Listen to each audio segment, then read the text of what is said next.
Sir, क्योंकि मैं सदन का सबसे युवा सदस्य हूं, मैं अपना दायित्व और अपनी जिम्मेदारी नहीं निभाऊंगा अगर मैं आज इस देश के युवाओं का सबसे ज्वलंत मुद्दा जो है उसे ना उठाऊं। सर, इस देश में दो शिक्षा व्यवस्थाएं हैं। एक शिक्षा व्यवस्था है अरविंद केजरीवाल जी की शिक्षा व्यवस्था, जिसमें दिल्ली में वर्ल्ड क्लास स्कूल बनाए गए, बढ़िया करिकुलम, क्वालिटी एजुकेशन दी गई और एक शिक्षित भारत का, शिक्षित राष्ट्र बनाने का सपना लेकर आम आदमी पार्टी, अरविंद केजरीवाल जी आगे बढ़े। एक दूसरी शिक्षा व्यवस्था है सर, जिस शिक्षा व्यवस्था में परीक्षा शिक्षा माफिया जन्म लेता है, जिसके तहत आज लाखों बच्चों का भविष्य अंधकार की कागार पे खड़ा है। मैं बात कर रहा हूं नीट यूजी और यूजीसी नेट की, जिसमें कुल मिलाकर करीब 35 लाख बच्चों का एग्जामिनेशन हुआ। हमने देखा, देश भर में देखा कि कैसे उस एग्जामिनेशन को पेपर लीक हुए, क्या उसमें माफियाओं का राज रहा और कैसे इन 35 लाख बच्चों का भविष्य आज अंधकार की कागार पे खड़ा हुआ है। वो 35 लाख बच्चे आज इस संसद टीवी को देख रहे हैं इस उम्मीद से कि शायद उनके अधिकारों की, उनके हकों की बात होगी। भारत देश एक बहुत युवा देश है। भारत की 65% आबादी 35 साल से कम आयु की है। मैं आपको बताना चाहूंगा कि इस दुनिया के सबसे युवा देशों में भारत आता है, जहां जापान की पॉपुलेशन की औसत उम्र 50 साल है, इटली की 48 साल है, जर्मनी की 46 साल है, यूनाइटेड किंगडम की 40 साल है, चीन की 40 साल है। जहां विकसित देश बूढ़े होते जा रहे हैं, भारत देश जवान हो रहा है। भारत की औसत उम्र आज मात्र 29 साल है। लेकिन हमने इस युवा भारत के लिए किया क्या?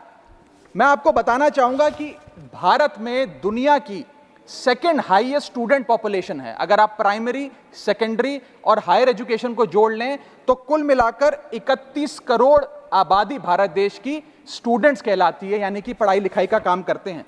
लेकिन उन युवाओं के लिए हमने किया क्या? मैं बताना चाहता हूं कि इस व्यवस्था ने, इस सरकार ने उन लोगों के लिए क्या किया। 2 आईपीएल हैं सर इस देश में।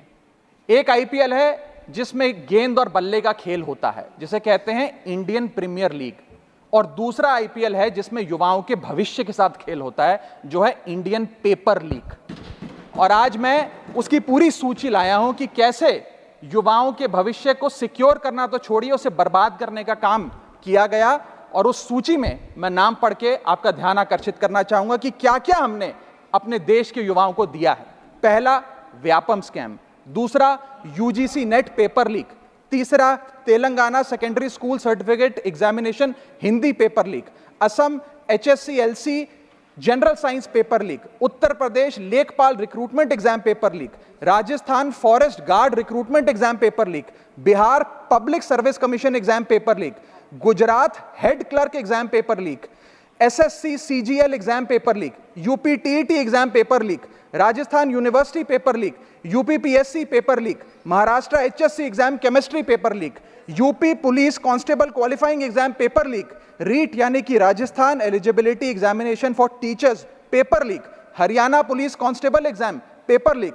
Himachal Pradesh police constable exam paper leak. Railway recruitment board group D exam paper leak. Orissa teacher eligibility test paper leak. Assam police recruitment exam paper leak. Bihar board का 10वीं कक्षा का भी examination paper leak. Telangana SSC exam paper leak. Karnataka SSC LC exam paper leak. Delhi university law entrance exam paper leak. Jamia Millia Islamia entrance exam paper leak.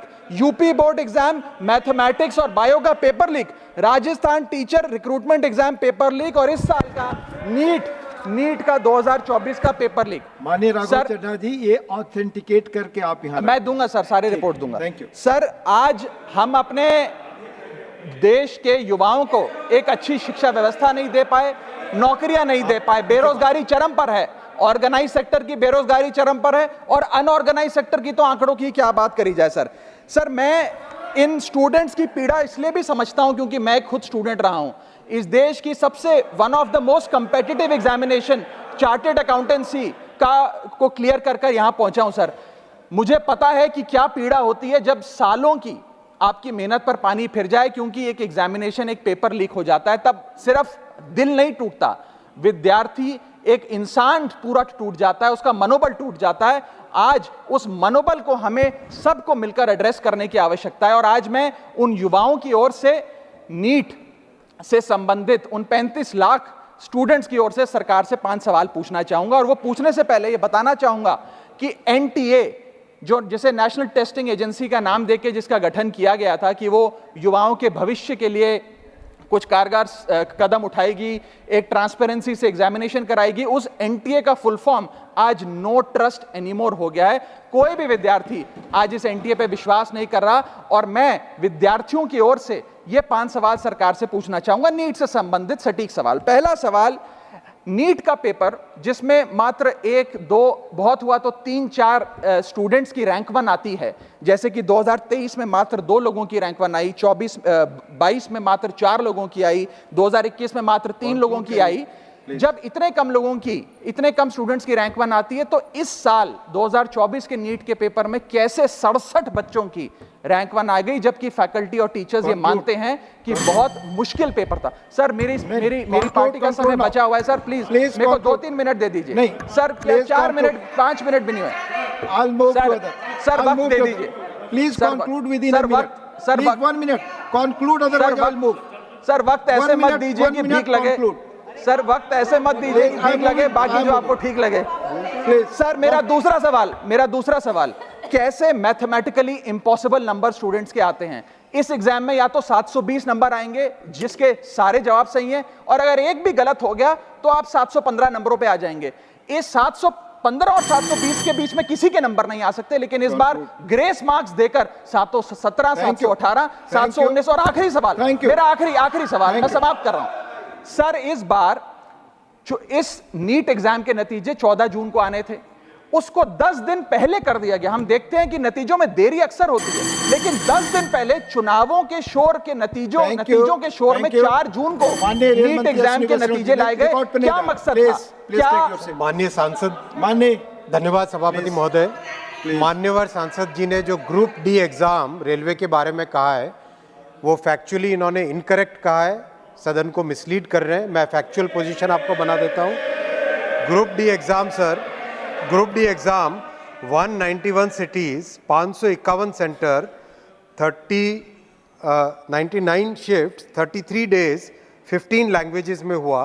1,11,00,000 applicants ने exam दिया, और बिना कोई कहीं पर एक भी सिंगल शिकायत के टोटल रेलवे ने 1.5 लाख लोगों को अपॉइंटमेंट दिया है। और ये कृपया अपना विड्रॉ करें अथवा एक्सपंज किया जाए।